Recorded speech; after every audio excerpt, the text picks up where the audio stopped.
I want to welcome you to Primetime, Bethel University's collaboration between Friends of the Library and Faculty Development, where we hear from faculty excellence winners, from Edgren scholars, student study abroad spotlights, not ready for prime time, and ready for prime time, and talk about teaching.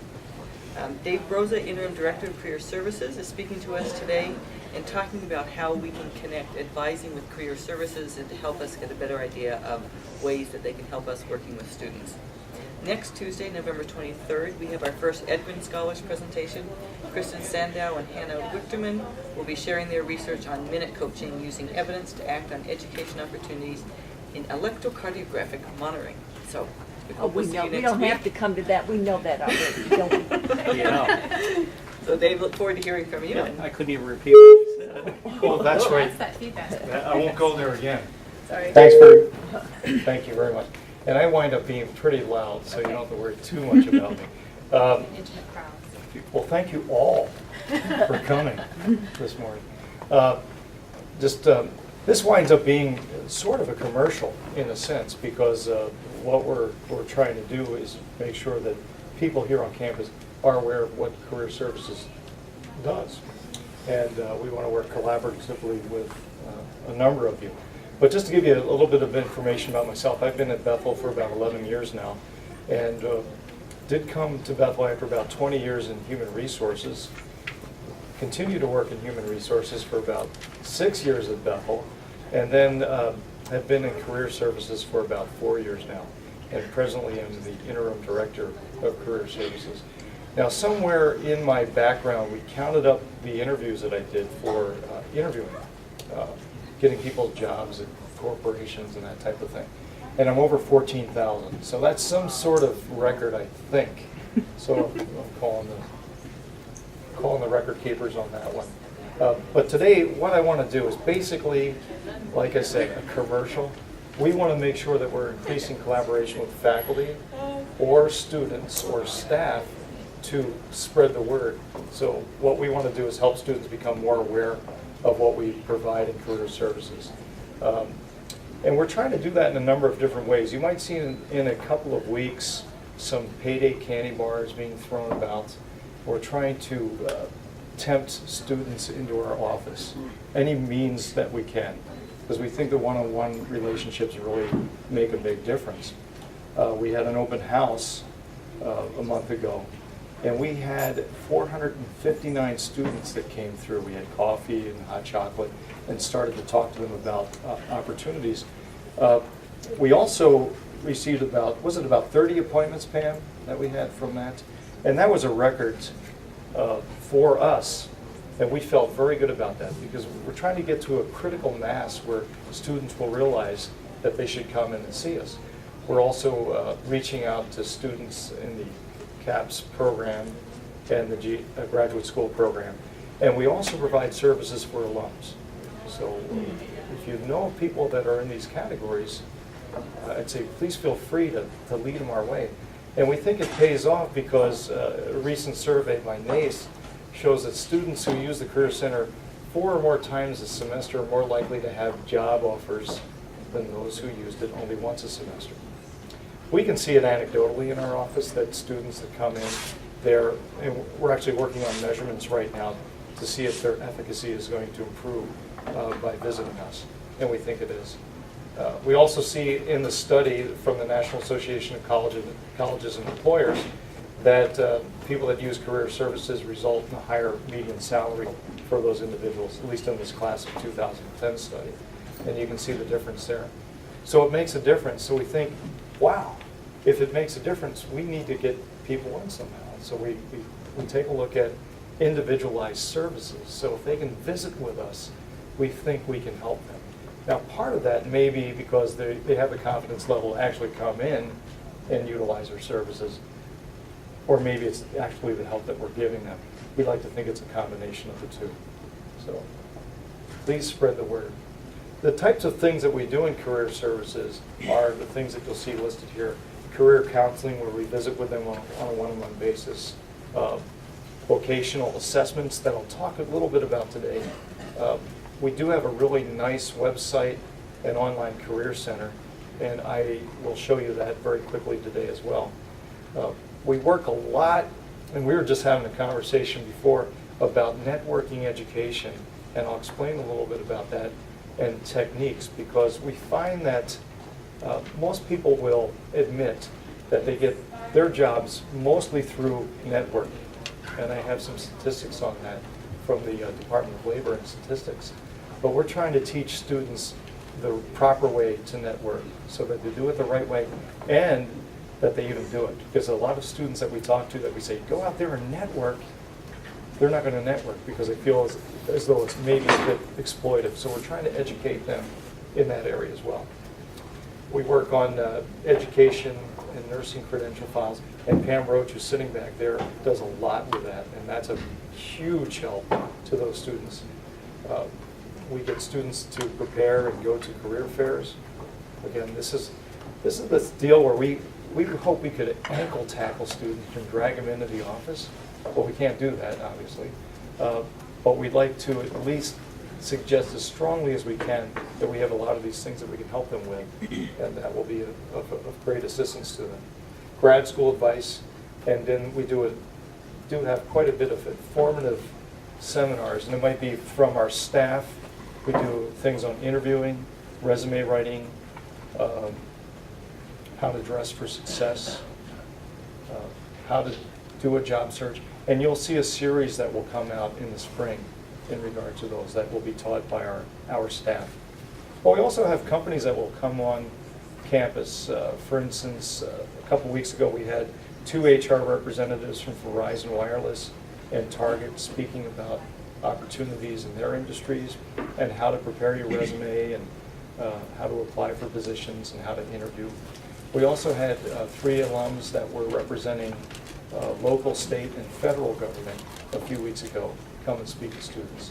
The Peace Corps, Enterprise is coming on campus to do some interviews. Target was just on campus to do some interviews, and I know that we got at least 1 intern that was hired by Target through that effort. So a lot of different companies, including United Health Group and General Mills, and some groups come in specifically to talk to business majors, but most of them come in to speak to, they're open to talking to all majors. So we're trying to push that quite a bit. So I thought for today's talk, there's a specific scenario that we'd like to talk about because of the partnership that we would like to have with advisors. And it's one of those scenarios that comes up quite a bit in our office. And I hold up this picture as a visual aid.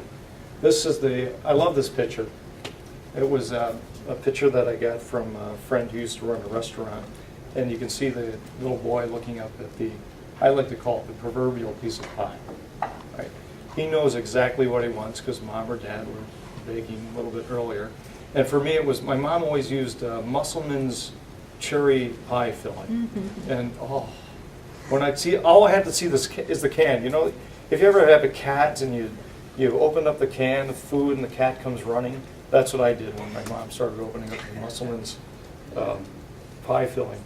But he knows exactly what he wants. But we get into a scenario with a lot of our students where they say, you know what, it's easy for this guy because once he knows what he wants, he just has to figure out the route to get there. What are the best methods to get to that proverbial piece of pie? But for a lot of us and for a lot of our students, they might say, I have no idea. I don't know if it's a piece of pie or a pot roast or a hamburger or what. So consequently, metaphorically speaking, they might pace back and forth, hoping that God will rain something down on them, or the dog will tell them what to do. But that's usually not the case. So that's where we are trying to work with students on a one-on-one basis by helping them get there to their choice of major, or it might be even vocational calling. And so in getting there, we are working a lot with them on job or internship strategies, effective resume writing, interview strategies. So those are some of the things that we're going to help in the process, but we're going to also help with the choice of what is the direction that I want to go into. So assessments wind up being a big part of what we do in career services, and we sit down with people, and we can help them learn about how they fit into the world of work. And I really like to say it, I think it is connecting with how God wired them. I really believe that. Because a lot of studies show that if I like doing certain things as a child, I'm probably going to enjoy doing those things as an adult as well. And to me, that kind of suggests that God makes us all unique. And I love that. I love the fact that there are people at my church that don't want to get up on stage and make fools of themselves by doing some sort of skit or acting, because I love doing that. And if they don't like doing it, it gives me more opportunity. So we talk to students about that, and there's students that like accounting or analytical information. Or organizing. Pam knows for sure that I do not like organizing. I'm not a very organized person, so I rely on her. But we try to get people to that point where they're connecting, and I believe it's an act of worship to help a student connect to how God has prepared them for work in the future. So we can do that through personal counseling, and a lot of times we do the Myers-Briggs type indicator that helps them out figuring that out. Strong interest inventory, which I'll highlight a little bit more here. And then we do visit quite a bit on the Strengths Finder. Even though the Strengths Finder doesn't have a lot of predictive validity for going forward to positions, we do talk a lot about strengths and say, well, if you were to become a performer or a TV director, would you be able to utilize some of the strengths that you discovered in yourselves? Okay, and since almost every freshman takes the Strengths Finder, we like to take advantage of that. But the Strong Interest Inventory, the Myers-Briggs, are two assessments that we wind up doing. These wind up being at a small cost to the students, $8 for the Myers-Briggs, $12 for the Strong Interest Inventory. But that really helps. Can we ask you questions now? Sure. Or you want to, I'm just Yeah, you want to think ask of a this. question, go ahead. I'll repeat the question. So when would a student come in? I can't imagine freshmen just coming in and saying, help me figure out what I want Oh. to major in. But if a student has been in a major and is not doing well in that major, is that a time that a faculty would say, why don't you go and see if there are other areas, have a test, have an So the assessment? question is, when do we see the students in regards to doing these assessments? And we really do see them in all stages. So for instance, this year, we have a lot of freshmen that do come in during this time because of advising, and they're wondering, what is it I want to do? But we do see students all throughout their years. We will actually see alums that come back to us. I had an alum that came to me, and she had been working in accounting for 15 years. And she said, something's just not right. I don't feel energized when I go into work. And we want to help get everybody to a place where they're fruitful and fulfilled.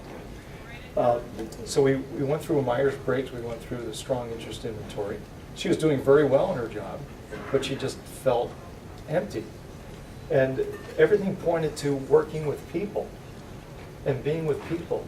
And she was good at math and very good, very well organized, but she wasn't working with, she said, that's it. She goes, I get to work with people 5 minutes a day.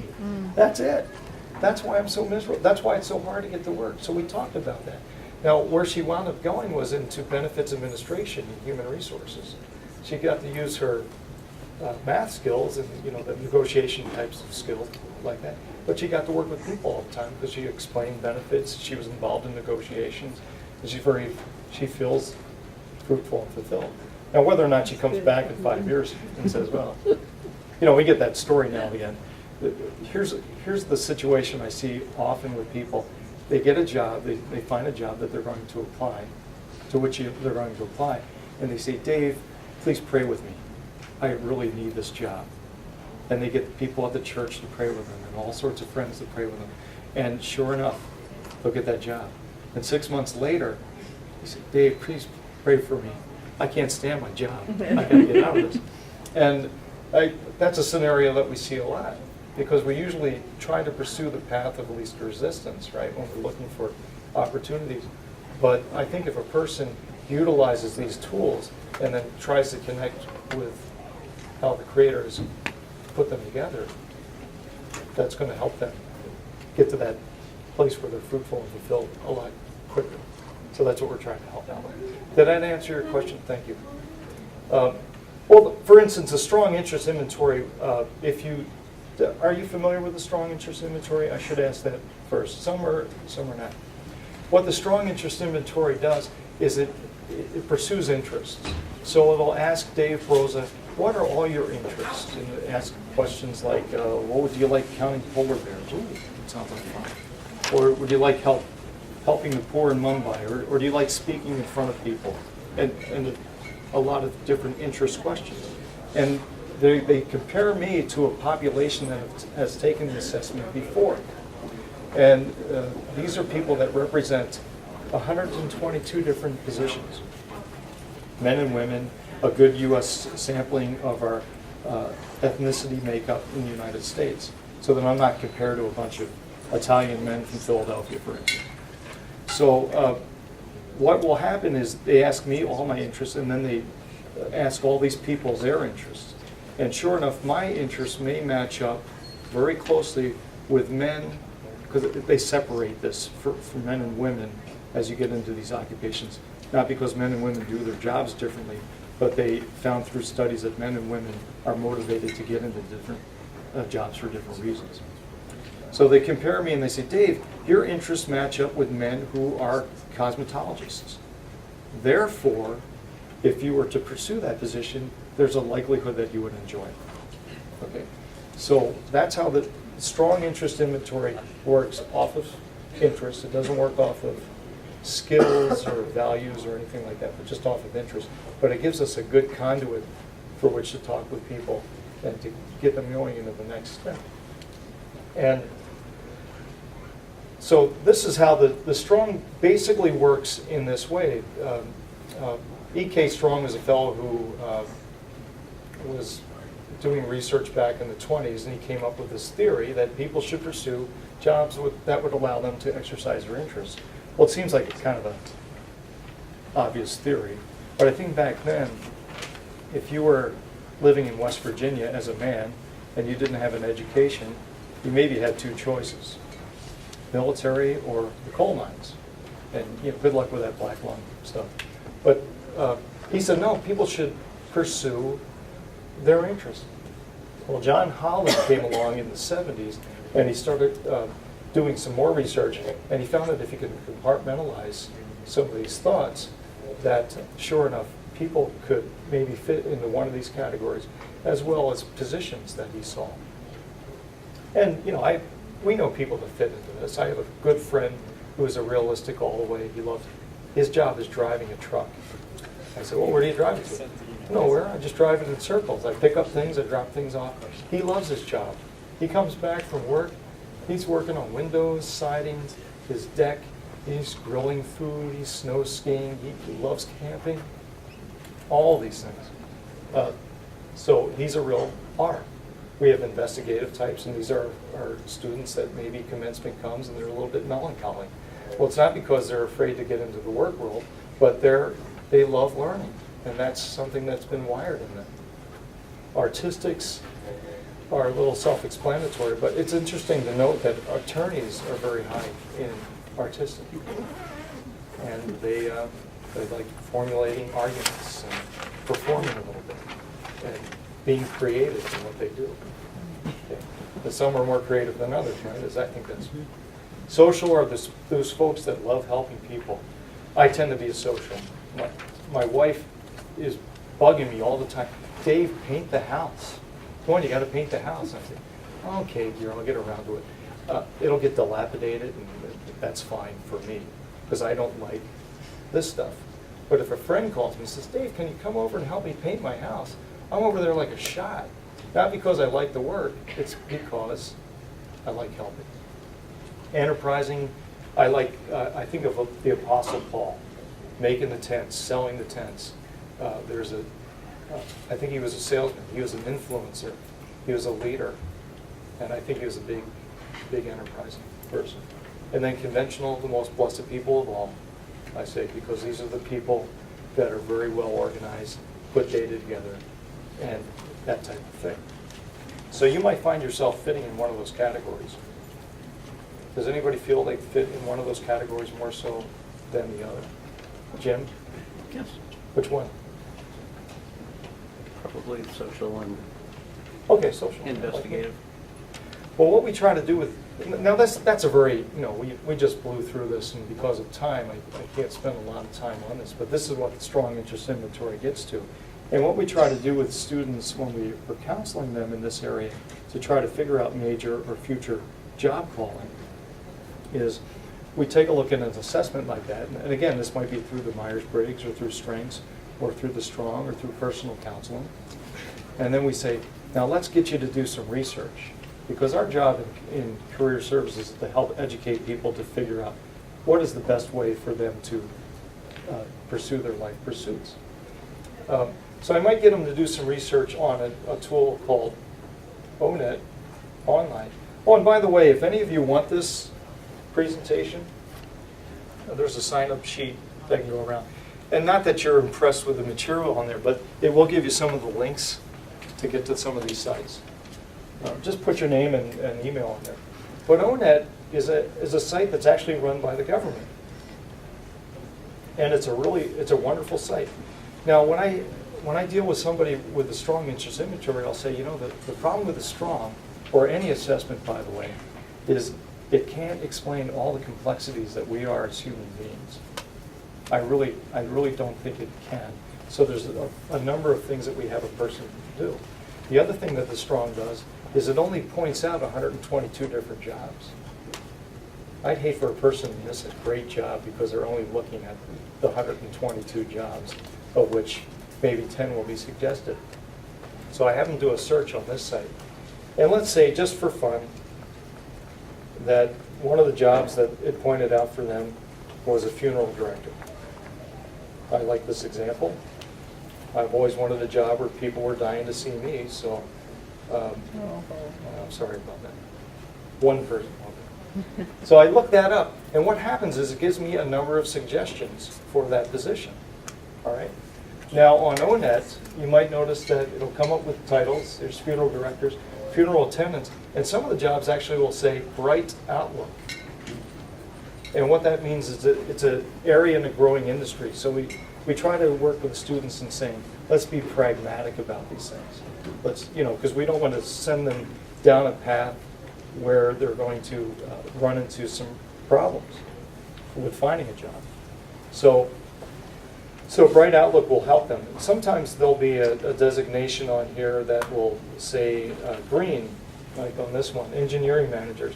And these are jobs that are actually affected by the green economy that's becoming more popular. So that might be another area that they'd want to pursue. But if they were to click on any of these positions, it will give them a description of the position and what it does, and maybe some titles, and also some tasks that are associated with that job. And that's helpful for the student, because at this point I'd say, this is the point where you might want to be feeling some sort of level of adrenaline rush or goosebumps or whatever that is for you. And then if that is so, you can read a myriad of information in regards to that position and what it does. And this is a lot of times where the student says, yeah, this is pretty neat. Or they say whatever, doesn't look that good.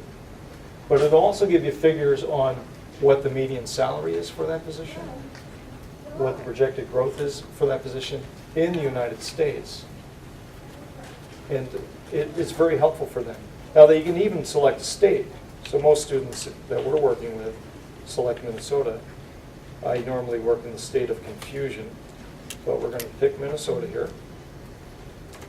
And that'll give us even more information. And what's nice about this is there'll even be a video that a person can watch. It's usually somebody who's talking like Ben Stein, and here's what you do as a funeral director, that type of thing. So, but it does give them a good idea of what they're going to do. And then there's also a comparison between the United States averages and Minnesota. So we pay people a little bit more in Minnesota to be in this position. So this is very helpful for students. And then utilizing this tool, we even can help students recognize related occupations for this type of position. Now, this is important to me as I'm running students through this, or clients through this, is to make sure that they do the research first and they find the positions that they're attracted to. Then I will suggest to them to go to people that know them and love them and people that have their best interests in mind, because it's these people that will often know their talents. And you have the student that says, Mom, Dad, I'm thinking about the funeral director thing, and Mom says, that is you. Remember when you were a kid, you were always burying things in the backyard. You always asked us to buy hamsters because of their life expectancy was short, whatever. And that really does ring true. So then if people can get that confirmation, we say, then the next best thing is we got to get you out there and meeting people that have been there, done that. Because these are the people that can show you the way to get the piece of proverbial pie. So we think that's very helpful. So we say, let's get you out and doing informational interviews. And there it goes. But the thing that we try to do with informational interviewers or networking is to redefine the term. Because most of the students or even individuals that I talk to about going out and networking, I think there's a definition that comes up in their mind. They have a picture of who the networker is. And the only good networkers are those people that are going to go into sales, I think is what they think about. So we try to redefine it, and we try to talk to them about creating relationships. And there's specific questions that we develop for any individual person that will come and visit with us to say, how can we get them to go out and talk to people so it's comfortable? And the reason we do that is the Department of Labor statistics show that in a typical job search, if a person utilizes the traditional methods of classifieds or they're on the internet and they apply for jobs one after the other, the return on investment is only about 3 to 4%. Department of Labor says, though, and this is a low percentage, they're very conservative on this one. The U.S. Department of Labor reports that 63.4% of all workers use informal job finding methods to actually get the jobs. And I didn't write that down right, but it's a stark difference. So as career services people, if we can actually get them to do this activity called networking, we know that they're going to be a lot more successful. And that's one of the things that we try to show them to do. Now, one of the nice tools that I've seen out there, and we utilize it quite a bit, we can get a person working through their personal network of people. We can get them coming to us. We know a lot of people, a lot of employers. I try to show them this little trick on LinkedIn. And how many of you are on LinkedIn? Here, I see a number of you. It's a very interesting tool, and we try to counsel our students to make sure they get on this right away so they can start creating relationships. And it might be, it can be informal or formal relationships that really do help them. But for instance, we had a student that was interested in pursuing a position as an attorney. And so what I will tell them is there's ways we can search on LinkedIn to try to help find these individuals. So I always use Bethel as a common denominator because I think no matter if a person graduated in 1962, they're going to be graduating in 2012, they're likely to talk to another Bethel person just because of that connection. And again, not to beg them for a job, but just to say, hey, could we get together? Could I hear your story? Could we create a relationship? So then I might type in a word of like a lawyer or something like this. And this is a public site. I hope this works. I have no idea. And I'll actually start finding some people that have those words associated to their profiles. And then you can look at that profile, and then you can actually ask that individual, hey, would you mind getting together? Could we talk a little bit about that? And this method, Pam can attest to this, this works. I get students that email me back all the time and say, I got an interview, all I did was talked to this one person. You were just telling me about your husband before, how it was through networking. It's just this informal network that helps people leave the position. And we're very excited about that. We're very excited about what this means for us. So we can have wonderful employers on campus, and we like to do that, but we know this is probably the best way to help students get jobs. Okay.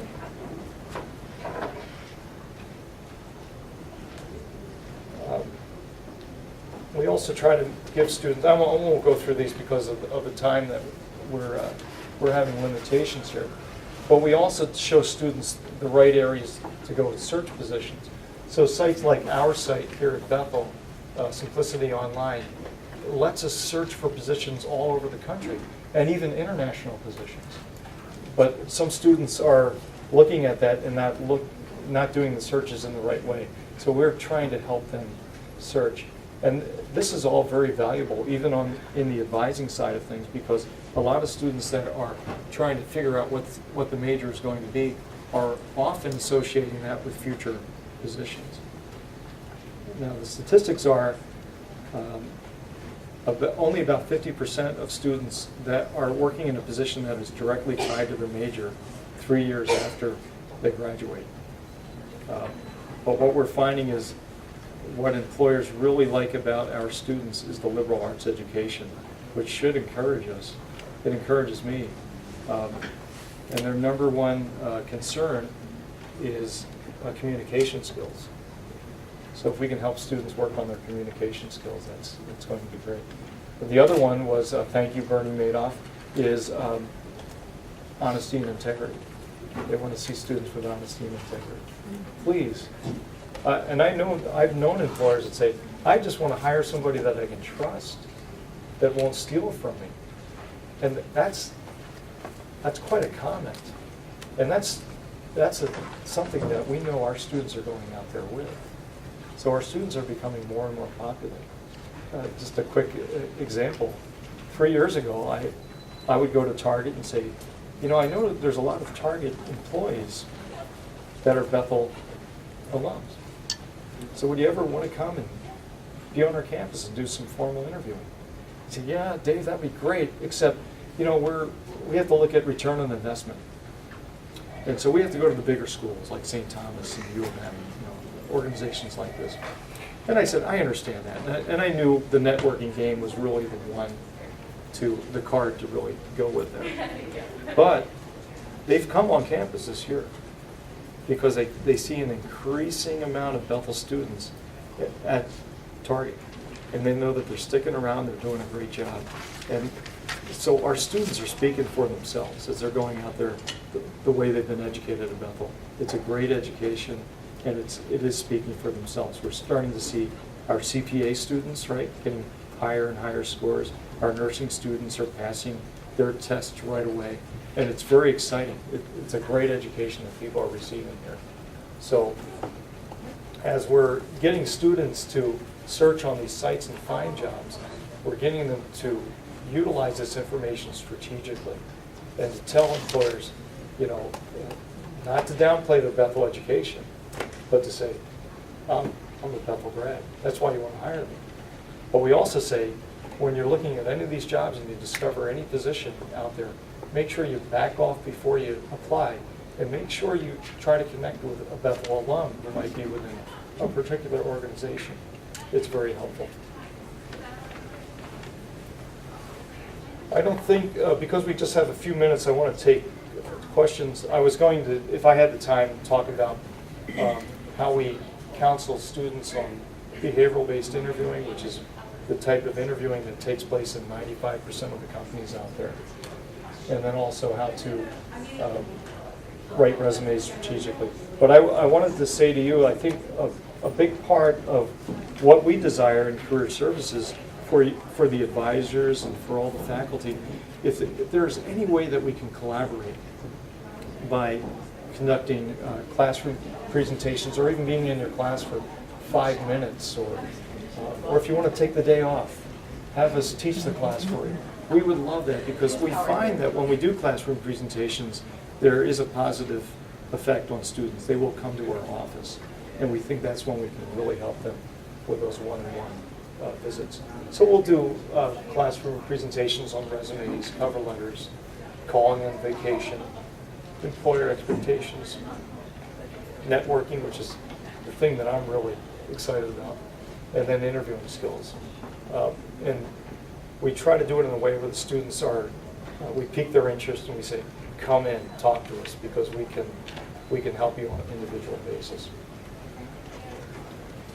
This is our team. Just wanted you to see the names so that you know the fine people that you can work with. When you see them out in the hallways, grab them, talk to them. Again, we want to build relationships. So I thank you very much for this time. And are there any questions that you have? Do you do actual dry run interviews with them? Oh, yep. The question is, do we do any mock interviews with the students? And we do that. And we actually will do mock interviews. We'll educate them on what interviewing is all about. And the important part of the interviewing process so much is having the person tied back to the company's mission and values.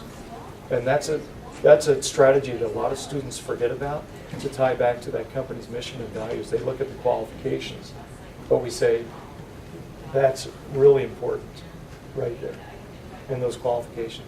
But then we actually will webcam them too, if they like. It's a voluntary thing, and we destroy the recording right away. But it's funny to see their reaction. They're saying, "That's me. I'm doing that." I'm saying like every I'm other saying word? like every other word. Yeah, it's very helpful. So, yes, we do that. Good. Any other questions? Yes? Sounds like, as far as each individual departments or majors have internships, is it sort of, do they have to request you to be involved, or is there more connection with that, or? Yeah, for instance, communications, Andrew Guest is their internship coordinator, Leela Oslin for the business department. There are other departments that don't have a formal internship coordinator, and that's where I'm happy to help out with all of them. So we're making sure that we cover all the students at Bethel. But if I have a student that says they want a specific internship in business, for instance, I'll say, make sure you talk to Leela Oslin, or communications, make sure you talk to Andrew Guest, so that we're not missing something there, because they do a very fine job with what they do as well. Thank you, Dave. Thank you very much. Oh, I know what I was going to ask you. The strong interest survey, how long does that take for a student to take it? To take it And about, kind of I'd the say debrief 20 part to of 30 it. minutes. It depends on how, and we're very careful to coach them in how to prepare to take that. For instance, I say, be selfish for one thing. Take it on a good day. I had one student that had just gone through a day of ROTC training, so push-ups, pull-ups, running back and forth, and they're strong. Just indicated they didn't want to have anything to do with anything that was physical. Yeah, that's really strange. I said, well, what did you do that day? I said, oh yeah, now I remember. So it doesn't invalidate the assessment, but it just gives us a clearer understanding if they're in a real good place. Are they all online now? Myers-Briggs? The Myers-Briggs, we still do a hand scored test. That's how we have it right now. That we have enough of them, but we want to keep utilizing that. Budget. But the strong interest inventory is online. And they get a password from you? Is that how it would work? Yeah, Or we have instructions. I've seen some more detailed printouts of the Myers-Briggs. Is that still done from the hand scored, or is that more where they'll give 3 or 4 pages of results? We look at a page of the one that we have has a page of results, and then we have an additional document that we give them. So I'd have to look at what you have to see how it compares. But we'd like to get to that point. We'd also like to get to the point where students can come in and charge that to their account, because right now it doesn't go back to billing, which sometimes is a little bit of a problem. Students will hesitate on that. But we think if we could get it charged to their account, that would be a lot easier for them. Great. Thanks.